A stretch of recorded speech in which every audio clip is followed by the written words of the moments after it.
말씀대로 이루어지는 삶이라고 하는 제목으로 여러분과 사도행전 27장 27절에서 44절 말씀 나누기 원합니다. 사도 바울의 일행이 배를 타고 로마로 가고 있는 그 시점에 유라굴로라고 하는 광풍을 만나게 됩니다. 유라굴로라고 하는 광풍은 북동풍이라고 그랬어요. 그래서 북동쪽에서 불어오는 바람 때문에 원래 가려고 했던 베닉스 항에 가지 못하고 그 배가 밀려서 표류를 하게 됩니다. 그래서 마구 떠돌다가 이제 한 섬에 도착하게 되는 그 장면을 오늘 본문에서 그리고 있습니다. 27절에 보시면 열나흘째 되는 날 밤에 우리가 아드리아 바다에서 이리저리 쫓겨다니다가 자정쯤 되어 사공들이 어느 육지에 가까워지는 것 줄을 짐작하고 이렇게 나와 있죠. 표류를 한 지 14일이 됐어요. 14일이 되는 날 밤에 드디어 육지에 가까워지는 신호가 오는 겁니다. 아마도 파도가 치는 소리가 들렸을 거예요.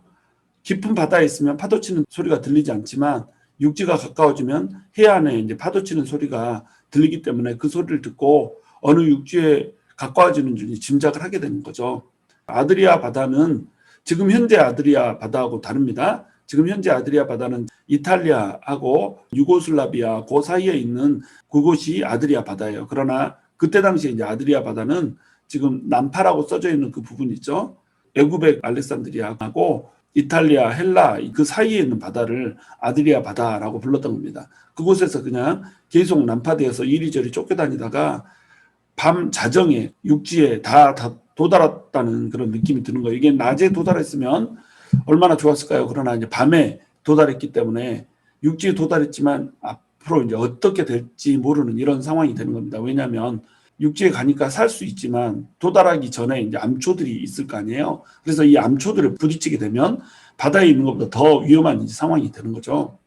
28절 물을 재어보니 20길이 되고 조금 가다가 다시 재니 15길이라. 길이라고 하는 것은 수심을 재는 단위예요. 그래서 한 길이 1.8m인 겁니다.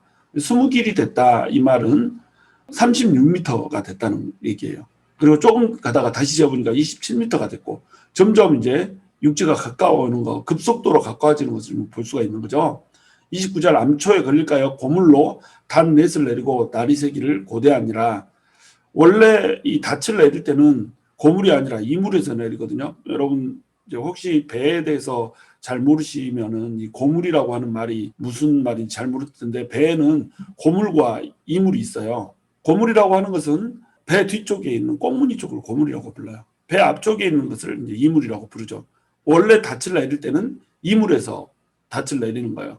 그런데 이때는 지금 고물에서 닻을 내리는 거예요. 왜 그러냐면 이물 쪽에서 닻을 내리면 뒤에서 파도가 급격하게 치고 있는 상황이잖아요. 그래서 뒤에서 치는 파도가 배를 밀 때에 앞에 닻이 내려져 있으면 배가 180도로 전복이 되는 겁니다. 그러니까 고물에서 닻을 내리는 거죠. 닷 4개를 내리는 이유는 확실하게 이제 고정을 시키기 위해서 닻을 4개를 내리는 겁니다. 그럼 닻을 내려놓으면 앞으로 가지를 않기 때문에 이제 암초에 걸리지 않게 되는 거죠. 전진을 이제 막은 거죠. 그리고 나서 날이 새면 앞을 보면서 운행을 할까 하고 결정을 한 겁니다. 30절 사공들이 도망하고자 하여 이물에서 닻을 내리는 자하고 거룻배를 바다에 내려놓거늘. 자기 생각만 하는 사람들이 위기 상황에서 등장을 하고 있습니다. 지금 한 배를 타고 있잖아요. 한 배를 타고 있는 이 사람들은 공동체거든요. 한 공동체에서 누구 하나가 자기 생각만 하고 헛된 행동을 하면 이 공동체가 막대한 해를 받는 이런 상황인 거예요. 그런데 사공들이 도망치고 싶어서 이물에서 닻을 내린 척 하면서 거룻배를 바다에 내려놓는 겁니다. 이 거룻배는 풍랑이 한참 치고 있을 때 작은 섬에 방패 삼아서 거룻배를 억지로 올려놓은 거잖아요. 배 위로. 거룻배가 원래는 이물에 대롱대롱 달려있는데 파도에 치면 이 거룻배가 부서져 버릴 수 있단 말이죠. 그래서 이 거룻배를 들어 올리느라고 얼마나 낑낑대면서 고생했는지 몰라요. 그래서 간신히 이 거룻배를 들어 올렸다 이렇게 표현되고 있는데 그렇게 간신히 들어 올린 배를 내려서 자기들만 그 배를 타고 살겠다라고 지금 결정을 하고 있는 이런 모습들을 볼 수가 있는 겁니다.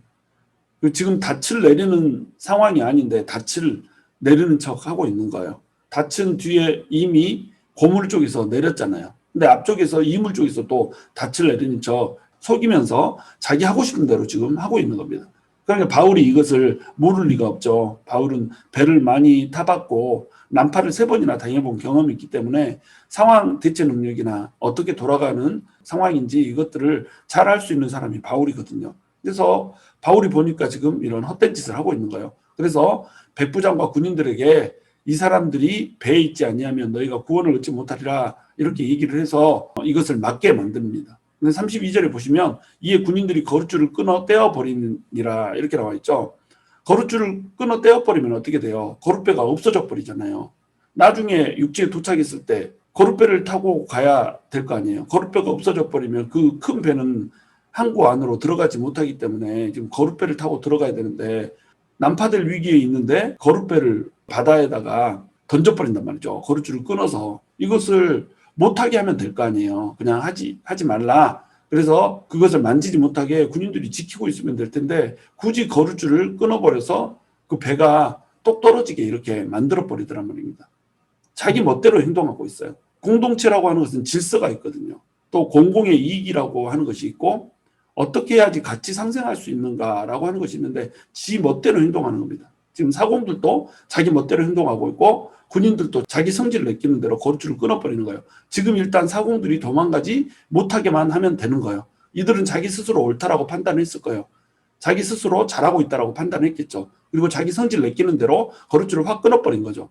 그러니까 지금 거룻배를 놓쳐버리는 상황이 되고 나중에 배가 난파됐을 때 공동체에 있던 이 사람들 한 배에 타고 있던 사람들이 얼마나 고생해서 갔어요. 난파돼서 떨어져 나간 나무 쪼가리 들고 헤엄쳐가지고 그렇게 갈 수밖에 없는 이런 상황을 이들이 자초를 해버렸잖아요. 그러므로 공동체에 있어서는 자기 생각만 하면 안 돼요. 내 생각에 내 편의에 내가 좋아하는 것 이거 주장하고 하다가 지 멋대로 행동하면 다른 사람들이 너무너무 고통스러운 거예요. 이런 사람 하나 있으면 공동체가 아주 묵사발이 되는 겁니다. 제 멋대로 그 누구의 말도 듣지 않고 지 멋대로 판단하고 지 멋대로 결정하는 사람들이 있어요. 이런 사람이 있으면은 공동체가 아주 쑥대밭이 되는 거예요. 공동체는 항상 똑똑하고 열심히 일하는 사람이 필요한 게 아니라 조화롭게 숨어서 자기 드러나지 않고 이렇게 일하는 사람이 필요하거든요. 이럴 때 공동체가 건강해지는 겁니다.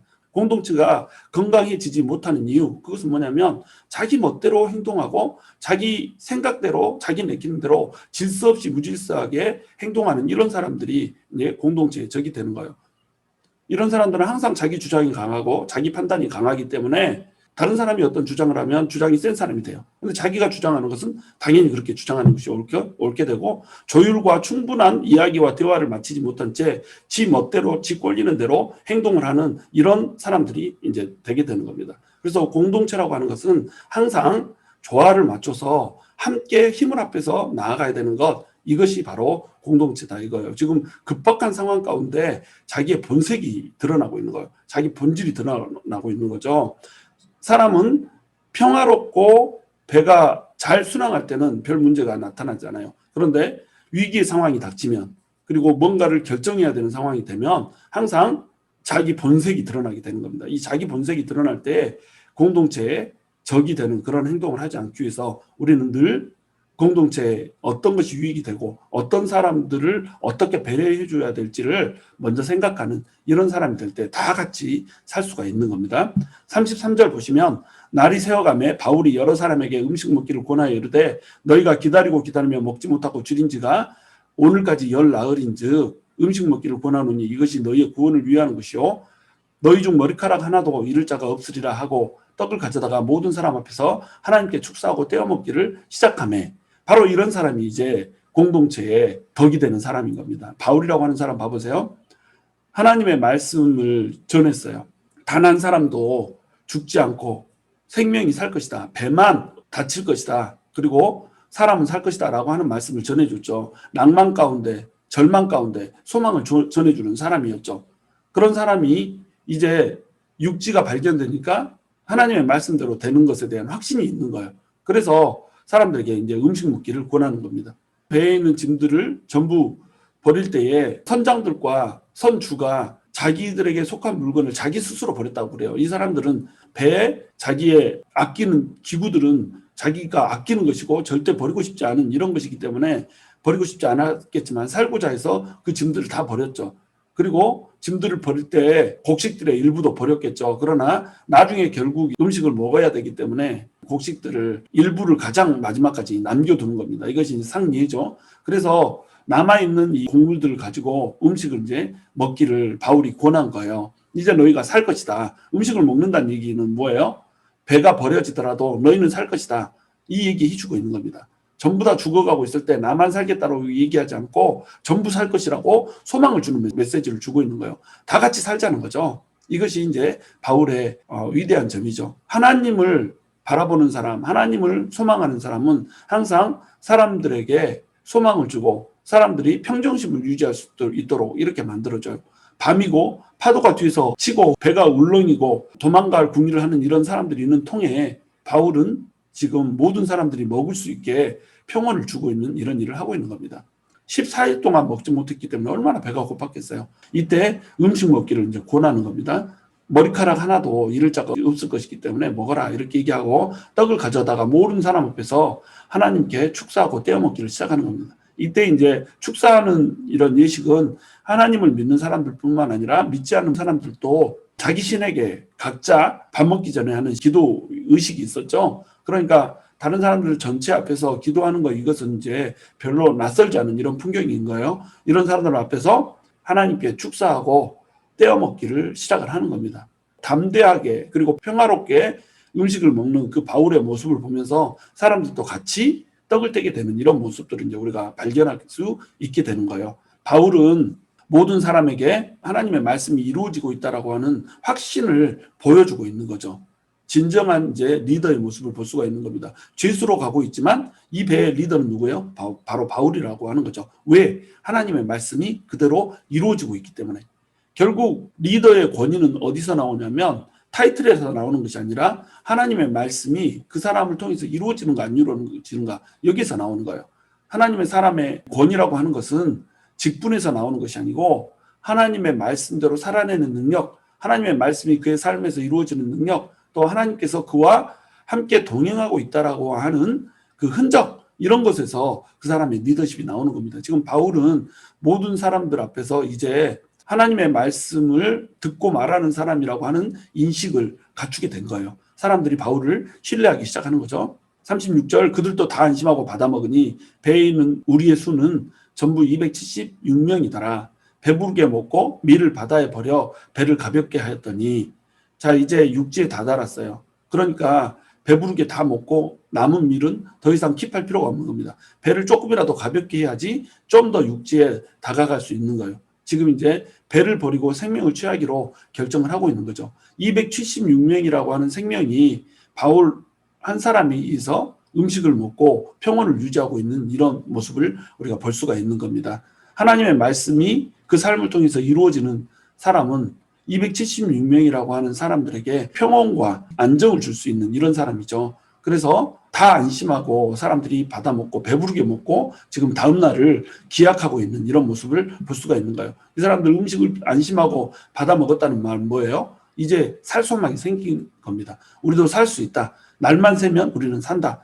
이렇게 생각하면서 날 새기를 기다리는 상황이 된 거죠. 39절 날이 새매 어느 땅인지 알지 못하나 경사진 해안으로 된 항만이 눈에 띄거늘 배를 거기에 들여다 댈 수 있는가 의논한 후 여기에 어느 땅인지 알지 못하나 이렇게 되어 있지만 이 사람들이 도착한 성은 멜리데 섬이었어요. 멜리데 섬은 이 사람들은 자주 드나드는 이런 곳이었죠. 그런데 표류를 하다가 난파돼 가지고 이제 도착한 곳이잖아요. 그러니까 정상적인 이런 해안에 도착한 게 아니라 모래사장이 있는 그런 곳에 도착을 한 겁니다. 배가 도달할 수 있는 그런 곳이 이제 아닌 거죠. 그래서 이 땅이 어느 땅인지 처음 보는 땅인 거예요. 항구가 아니었기 때문에. 그래서 이 멜리데 섬이라고 하는 곳에 이제 도착을 하는데 해안이 경사가 져 있는 거죠. 항구였으면 경사가 져 있지 않고 부두가 앞으로 쭉 튀어나오는 상황일 텐데 경사가 져 있기 때문에 배가 가까이 가면 가까이 갈수록 어떻게 되겠어요? 배가 걸릴 확률이 높아지는 겁니다. 그래서 그런 경사진 해안으로 된 항만이 눈에 띄니까 배를 거기에 댈 수 있는가를 의논한 거죠. 보니까 이제 배를 더 가까이 댈 수가 있겠는가요? 그래서 닻을 딱 끄는 겁니다. 닻을 끊었다는 말은 뭐예요? 뒤에서 치는 파도를 타고 앞으로 더 가까이 가겠다 이거예요. 그래서 닻을 끊어서 바다에 버리는 동시에 키를 풀어 늦추고 돛을 달고 바람에 맞추어 해안을 향해 들어가게 되는 이런 모습을 보게 되는 겁니다. 이 돛은 이제 작은 돛이겠죠. 무게가 나가는 큰 돛은 기구를 버릴 때 아마 같이 버렸을 거예요. 왜냐하면 무게를 최대한 줄여야 되니까 작은 앞돛을 하나 달고 이제 바람에 맞춰서 앞으로 향해서 들어가는 이런 상황인 겁니다. 41절 두 물이 합하여 흐르는 곳을 만나 배를 걸매 이 물은 부딪혀 움직일 수 없이 붓고 고물은 큰 물결에 깨어져 가니 이렇게 되어 있습니다. 두 물이 합하여 흐르는 곳이라는 말은 뭐냐면 물이 만나는 곳에는 항상 이쪽에서 치는 물 때문에 그리고 저쪽에서 치는 물 때문에 한 곳에 땅이 높아지기 시작하는 겁니다. 그러면 거기에는 이제 둔덕 같은 것이 생기는 거예요. 그러면 배가 그곳을 지나가면 어떻게 되겠어요? 둔덕에 이 물이 부딪혀서 움직일 수 없게 처박히는 거죠. 그러면 배에 충격이 가해져요. 그럴 때 고물 뒤쪽에서 큰 물결이 확 치니까 고물이 이제 부서져 버린 겁니다. 그래서 큰 물결에 고물은 깨어져 나가고 이 물은 둔덕에 박혀서 나갈 수가 없고 배가 더 이상 전진할 수 없는 이런 상황이 돼버린 거죠. 42절 군인들은 죄수가 헤엄쳐서 도망칠까 하여 그들을 죽이는 것이 좋다 하였으나 또 지 멋대로 판단하는 사람들이 나타나죠.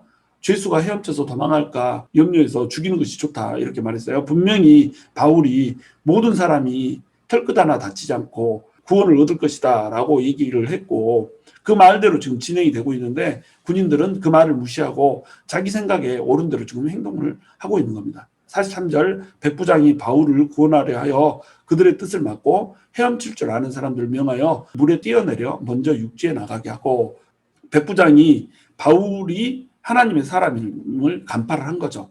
바울을 통해서 하나님이 일하고 있다라고 하는 것을 간파를 한 거예요. 그래서 바울은 반드시 살려두어야 되는 사람으로 백부장에게는 이제 낙인이 찍힌 거죠. 그래서 바울을 구원하고자 해서 죄수들을 죽이는 것 이것을 막게 되는 겁니다. 그리고 헤엄칠 줄 아는 사람들은 먼저 물에 뛰어내려서 육지에 나가게 만들고 나머지 사람들은 이제 널조각이나 뭐 이런 것도 들고 나갈 수 있게 이렇게 만드는 거죠.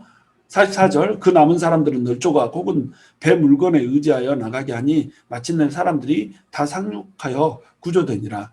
자, 이때 거룻배를 제거하지 않았으면 사람들이 거룻배 타고 갈 수 있었겠잖아요. 그런데 거룻배를 바다에다 떨쳐버리는 바람에 널조각, 배 물건 이런 것들을 의지하여서 겨우겨우 나가게 되는 겁니다. 어찌됐건 모든 사람들이 바울의 예언대로 다 살아났지만 공동체를 해치는 자기 멋대로의 행동, 제 멋대로의 행동 때문에 사람들이 위험에 처하게 되는 또 불편에 처하게 되는 상황을 우리가 볼 수가 있는 거예요. 사람들이 바울의 말한 것처럼 예언처럼 전부 상륙하여 구조되고 있는 이런 상황을 볼 수가 있습니다.